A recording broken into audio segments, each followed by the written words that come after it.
আসসালামু আলাইকুম ভাই, কেমন আছেন? আলহামদুলিল্লাহ ভালো। এই রাস্তা তো এর আগে কিছুক্ষণ আগে এ আর রোড রোড দিয়ে গেছেন, রাস্তা ভাঙা ছিল। হ্যাঁ তো এখন আবার নির্বিঘ্নে চলে আসলেন। তো আপনার কেমন কি অনুভূতি, এটা যদি একটু ব্যক্ত করতেন। ভালো, ঠিক করার জন্য ভালো হলো রাস্তাটা।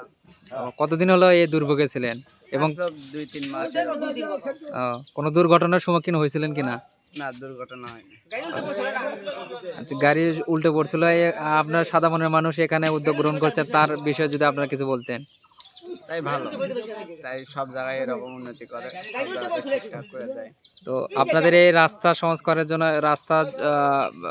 জন্য সরকারের প্রতি আপনাদের কোনো দাবি দেওয়া আছে কিনা? দাবি তো অবশ্যই আছে, কি যদি কোনো হওয়ার জন্য। আচ্ছা আচ্ছা ইটপাড়া রাস্তা অনেকদিন আগে থেকেই বৃষ্টি এলে ভেঙে যায়, পাকা হলে আরো সুবিধা। আচ্ছা, ধন্যবাদ, অসংখ্য ধন্যবাদ আপনাকে।